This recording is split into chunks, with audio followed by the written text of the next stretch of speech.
पहली चीज़ तो जीन और अलील में कंफ्यूज मत हो, वो एक ही चीज़ है। बर्फ़ को ही पानी बोलते हैं, पानी का ही बर्फ़ बोलते हैं। मतलब स्टेट बदलती है, लेकिन जैसे पानी और H2 एक ही चीज़ है, वैसा है वो। तो हो गया तेरा लिखना, इधर हो गया लिखना। हाँ हाँ सर, ऐसा लेकिन क्यों निकाला जाता है, ऐसे क्यों होता है, ऐसे क्या कारण है इसके लिए?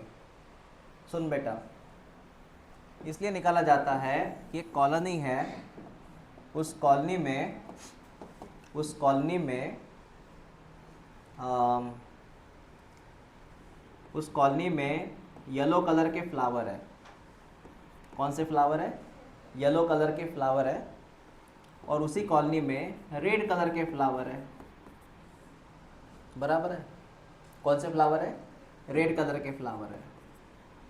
अब ये बता, इसका जीन पूल क्या होगा? पहले तो the sum of all allele is called as gene pool. कितना होगा बेटा? ये 3 और 3 6, 6 मतलब पूरा कितना हो गया? 12। कितना हुआ जीन पूल? 12 हो गया जीन पूल 12। अब इनका निकालते हैं फ्रीक्वेंसी। कौन सी फ्रीक्वेंसी? अलील या जीन फ्रीक्वेंसी, कोई भी एक चलेगा। हम बोलते हैं allele frequency of Y. Allele frequency of Y निकालना है। कितने वाई है? गिन। 6 वाई है। और जीन पुल कितना है? 12। तो आंसर कितना आएगा? 0.5 की 2?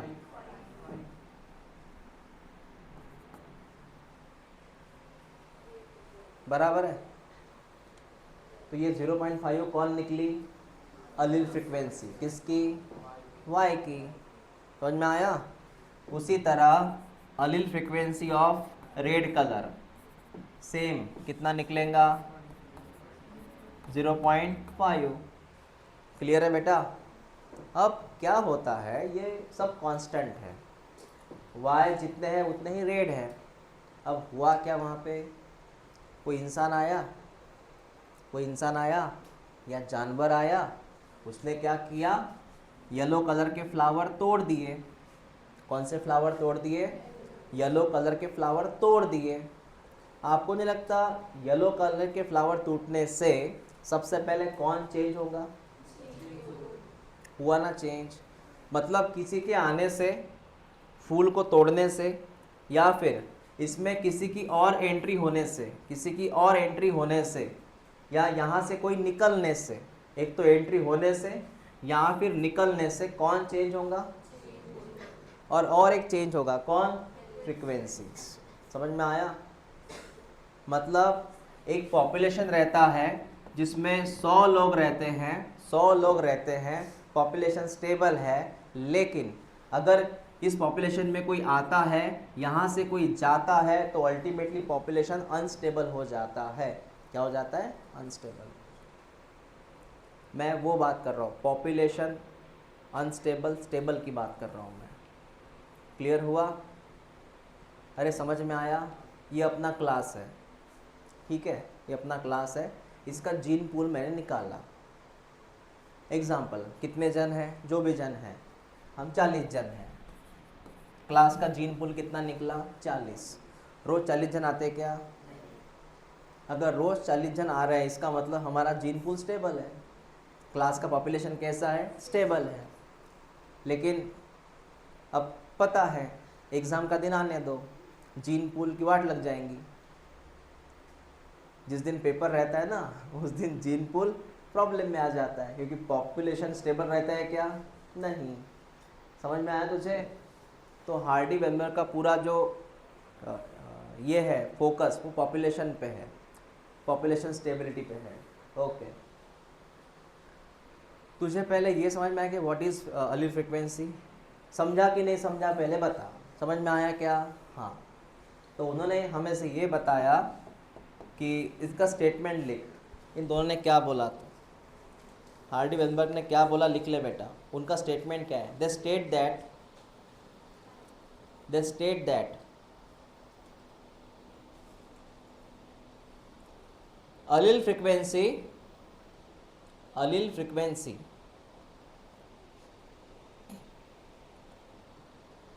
of population, allele frequency of population are stable.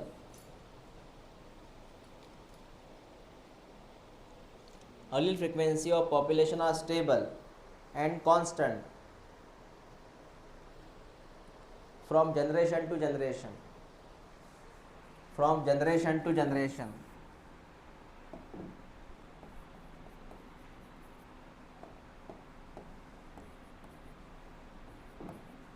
From generation to generation.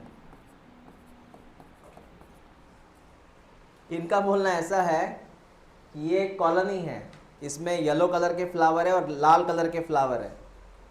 इसका जो भी अलील फ्रिक्वेंसी है ये हमेशा के लिए स्टेबल रहेगा, इतना ही रहेगा। येलो इतना ही रहेगा 4, रेड इतना ही रहेगा 4, चाहे वो कितनी भी पीढ़ी आने दे। इनकी 10वीं पीढ़ी के बाद भी पॉपुलेशन इनका इतना ही रहेगा। ये किसका बोलना था? इन दोनों का। क्या बोला उन्होंने? Allele frequency of population always stable and constant from generation to, ये इतना ही रहेगा बेटा। लेकिन क्या ये मुमकिन है? कोई पॉपुलेशन स्टेबल रहता है क्या?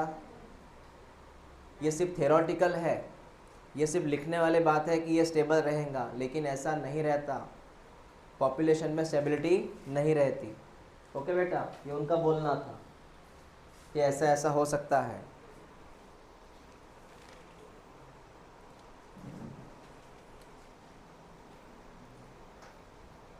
हाँ, अब मेरी बात सुन। उन्होंने क्या किया, कुछ कंसेप्ट जोड़ दिए। उन्होंने वहाँ पे क्या किया, एक ए नाम का एक लेटर लिया और एक स्मॉल ए नाम का लेटर लिया। ठीक है, उन्होंने कैपिटल ए को बोला कि ये है कैपिटल ए, जो उन्होंने लिया इनको उन्होंने बोला ये अलील है, और स्मॉल ए ये भी अलील है। लेकिन दोनों में फ़र्क है। कैपिटल ए डोमिनेंट अलील है। बेटा व्हाट इज़ डोमिनेंट? जो हमेशा शो हो, एक्सप्रेस हो, जिसकी चलती है वो कौन है? डोमिनेंट। और जिसकी नहीं चलती वो कौन है? रिसेसिव। दूसरा कौन है? रिसेसिव। रिपीट कर, जो कैरेक्टर एक्चुअली दिखता है या जिसकी चलती है, जिस कैरेक्टर की चलती है वो कौन है? डोमिनेंट। जिसकी नहीं चलती वो रिसेसिव। तो ये हुआ अलील्स, कैपिटल ए और स्मॉल ए दोनों अलील है। ठीक है। हाँ, उसके बाद में इसको भी एक्सेप्ट कर लेना। कैपिटल ए इसको बोलना होमोजाइगस। क्या बोलना? They are homozygous allele. Small A homozygous allele. Capital A small A heterozygous allele. ये था क्या आपको 10वीं में? फिर कैसे पता होमो और हेट्रो? 3 कंसेप्ट याद रखना। अगर ऐसा रहा तो होमोजाइगस अलील, होमोजाइगस अलील, हेट्रोजाइगस अलील। क्लियर हुआ बेटा? इतना लिख लो पहले।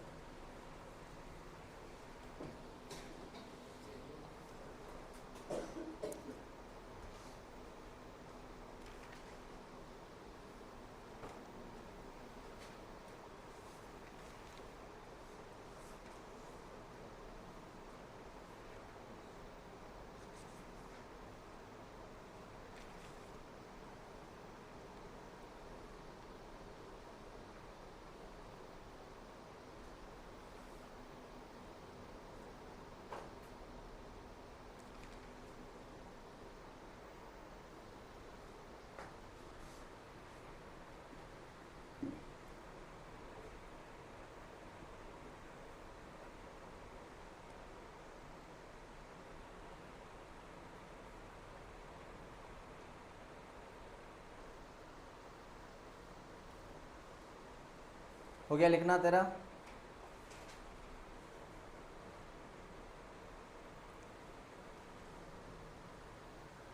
ए अलील का नाम है, कैपिटल स्मॉल ए और कैपिटल ए। एक है डोमिनेंट जो एक्सप्रेस होगा, जो नहीं होगा वो रिसेसिव। मैं मेंडल के वक्त पढ़ाऊंगा आपको ये डोमिनेंट रेसिड्यू क्या होता है, जिनको नहीं समझ में आया। आपका लिखना हो गया सबका? हाँ हो गया बेटा। अब एक काम कर, कैपिटल ए को मैं दूसरी भाषा में पी बोलूँगा, याद रखना, और स्मॉल ए को मैं क्यू बोलूँगा। कैपिटल ए को मैं दूसरी भाषा में क्या बोलूँगा? पी, और स्मॉल ए को क्यू, ये भी याद रखना। लिख ले, कैपिटल ए मतलब पी, स्मॉल ए मतलब क्यू।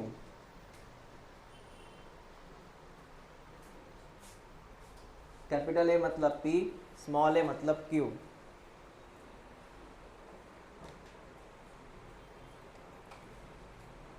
अंजर ध्यान दे रहे हो? What is capital A? P, small A, Q. अब इक्वेशन बोर्ड बनाते हैं एक छोटा सा, उसके हिसाब से फिर बात करेंगे बेटा। सुन ले, यहाँ पर सर है बेटा, मेरी बात सुनना।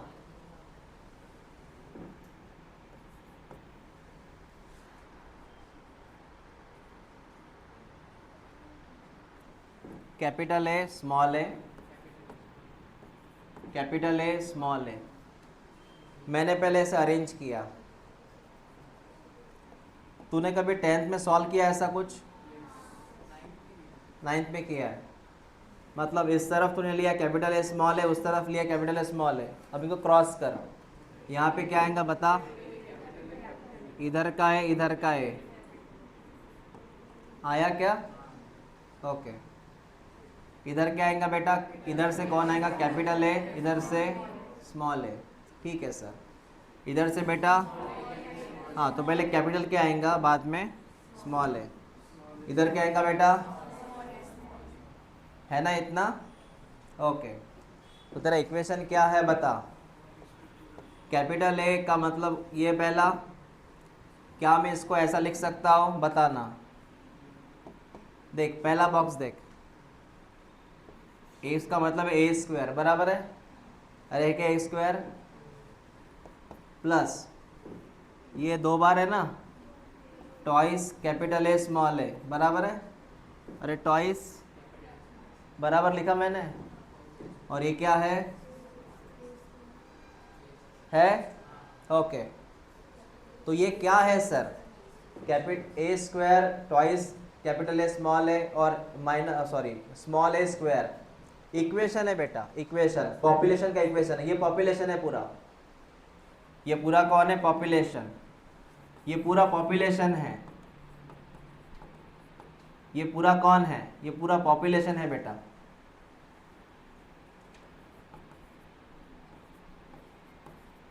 इस तरह के लोग यहाँ पे रहते हैं। ये पॉपुलेशन, जीन पूल, फ्रीक्वेंसी सब यहाँ पे है। अब ये पॉपुलेशन है, इसको मैं बोलूँगा is equal to 1। Is equal to 1 का मतलब ये पॉपुलेशन हमेशा स्टेबल है। इज इक्वल टू 1 का मतलब है ये पॉपुलेशन हमेशा स्टेबल है। इस पॉपुलेशन को मैं इज इक्वल टू 1 का मतलब जानते हो आप? They are always stable population. इसमें हमेशा कैपिटल ए मिलेगा तुझे, स्मॉल ए मिलेगा, और ये जो है वो इस तरह से मिलेगा, मतलब होमो हेट्रो, ऐसा ही कंडीशन मिलेगा हमेशा इस पॉपुलेशन में, इज इक्वल टू 1। अब एक काम कर, तुझे मैंने क्या बोला था? कैपिटल ए का मीनिंग क्या लिखना? पी, और स्मॉल ए का, चल उसके हिसाब से बता फिर क्या इक्वेशन बनेगा? P square plus 2 p q plus q square is equal to 1। ये तेरा रियल इक्वेशन जो किताब में है, p square plus twice p q plus q square is equal to 1। ये लिख लो आप, ये तेरा रियल इक्वेशन है। P square plus twice p q plus q square is equal to 1।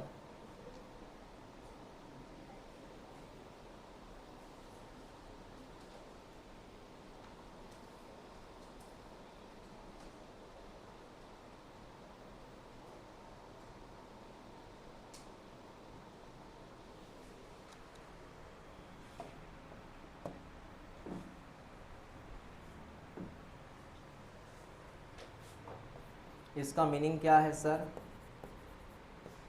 इसका मीनिंग है sum total of allele frequency remain constant.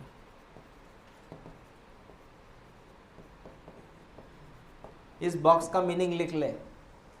जितनी भी यहाँ पे फ्रिक्वेंसीज है, पी कौन है, पी ये फ्रिक्वेंसी है बेटा, पी क्यू वो जो फ्रिक्वेंसीज है वो हमेशा इक्वल टू 1 रहती है।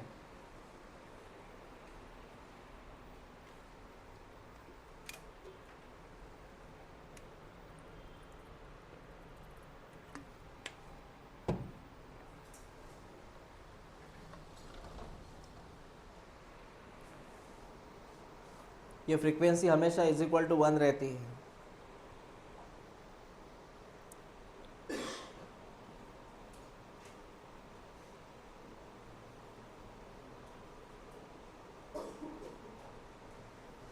हो गया आपका लिखना, ये हो गया क्या?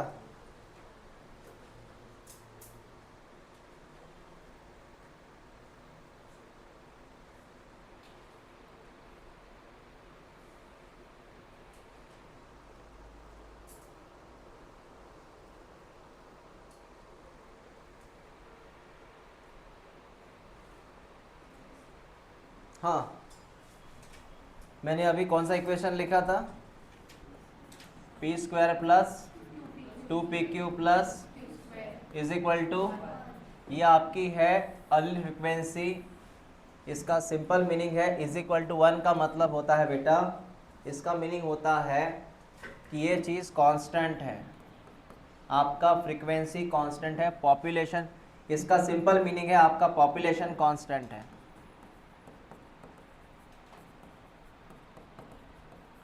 इज इक्वल टू 1 का मतलब है पॉपुलेशन कांस्टेंट है। जब पॉपुलेशन कांस्टेंट होता है तो वहां पे है नो इवोल्यूशन। इसका सिंपल मीनिंग है नो इवोल्यूशन। अगर वो पॉपुलेशन स्टेबल है तो इवोल्यूशन नहीं हो रहा उधर। लेकिन इसका उल्टा अगर मैं बताऊँ आपको, p square plus twice p q plus q square not equal to 1, मेरी बात सुन, इसका मीनिंग क्या है? दोनों में फ़र्क है। इक्वल टू क्या लिखा मैंने? 1। इधर क्या लिखा मैंने? Not equal to 1। इसका मतलब पॉपुलेशन कैसा है? अनस्टेबल। आपका पॉपुलेशन है अनस्टेबल। और जब भी कोई पॉपुलेशन अनस्टेबल है इसका मतलब वहाँ पे एक हलचल शुरू है, इसका नाम क्या है? इवोल्यूशन हो रहा है। लिख लो इससे। आपको डरने की बात नहीं, एग्जाम में सिर्फ इक्वेशन आता है। और ये जो मैं लिखा रहा आपके सामने, ये IMP है। इज इक्वल टू 1 है तो इवोल्यूशन नहीं हो रहा, इज इक्वल टू 1 नहीं है, वो अनस्टेबल है, मतलब इवोल्यूशन हो रहा है, क्योंकि इवोल्यूशन का मीनिंग ही अनस्टेबल है।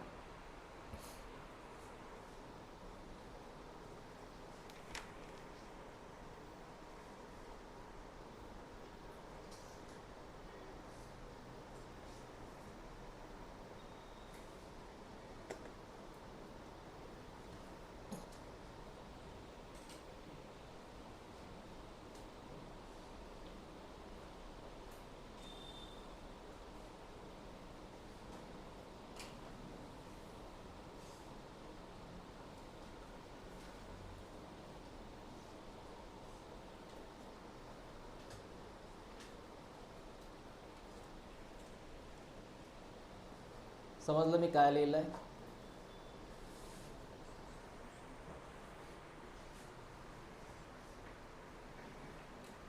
P square plus twice p q plus q square, ये आपके है फ्रिक्वेंसीज, अलील फ्रिक्वेंसी है आपके, ये आपके अलील फ्रिक्वेंसीज है।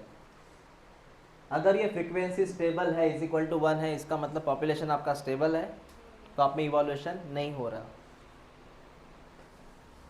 हो गया बेटा ये क्लियर? समझ में आया?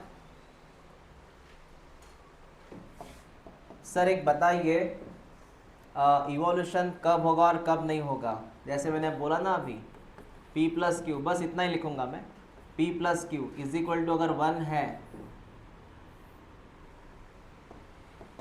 इज इक्वल टू 1 है, इसका मतलब वहाँ पे नो इवोल्यूशन।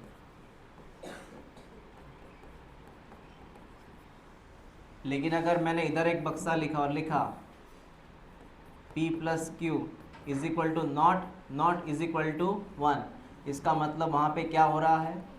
इवोल्यूशन। सर ऐसी कौन कौन सी घटनाएं हैं, ऐसी कौन कौन सी घटनाएं हैं जहाँ पे आपका पॉपुलेशन स्टेबल रहेगा? मैं आपको बताऊंगा ऐसी कौन कौन सी घटनाएं हैं जहाँ पे आपका पॉपुलेशन स्टेबल रहेगा और ऐसी कौन सी घटनाएं जहाँ पॉपुलेशन अनस्टेबल रहेगा। मैं आपको घटना लिख के दे रहा हूँ इधर, ये मैं जितने भी रीज़न लिखूंगा ना, ये रीज़न जिम्मेदार है इनके लिए। तो पॉपुलेशन स्टेबल रखने के लिए पहली चीज़ क्या होना? Large population size. Large population size क्या होना? Large population size. अगर आपको पॉपुलेशन स्टेबल रखना है तो वहाँ पे पॉपुलेशन की साइज लार्ज चाहिए। उसके बाद में रैंडम मेटिंग। रैंडम मेटिंग का मतलब होता है दो अलग अलग ब्रीड के बीच में क्रॉसिंग। ऐसा नहीं कि ये आपने सिलेक्ट किया क्रॉस किया, ऐसा नहीं है, कोई भी किसी के साथ मेटिंग करेगा, इसको बोलते हैं रैंडम मेटिंग। उसके बाद तीसरी बात, no gene flow. No gene flow मतलब उस कॉलोनी में नया जीन कोई आएगा नहीं। मैं सब बताऊंगा आपको, एक्सप्लेन करके दूंगा ये। नो जीन फ्लो का मतलब उस कॉलोनी में नया जीन कोई नहीं आएगा, ना कोई जाएगा ना कोई आएगा। No gene flow. चौथी बात, नो जेनेटिक रिकॉम्बिनेशन मतलब दो अलग अलग डीएनए एक में को नहीं मिलेंगे। No genetic recombination. उसके बाद में पांचवा पॉइंट, नो म्यूटेशन। म्यूटेशन नहीं होना। No mutation. No natural selection.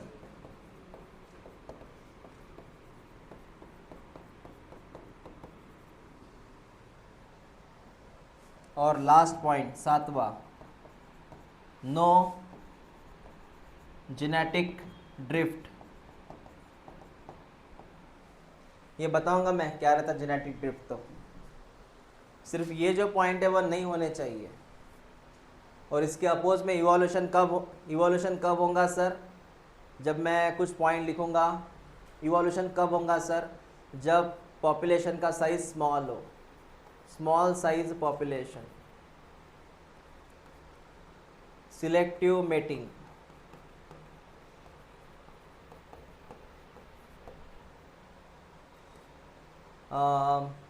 Gene flow होना चाहिए। मैं डायरेक्टली यहाँ पे यस लिखता हूँ, यस। तीसरा यस, चौथा यस, पांचवा यस, छठवा यस और ये सातवां भी यस।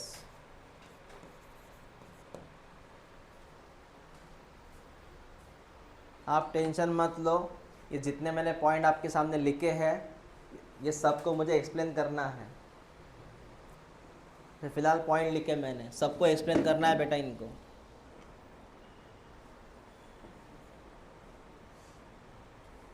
ठीक लगा साक्षी?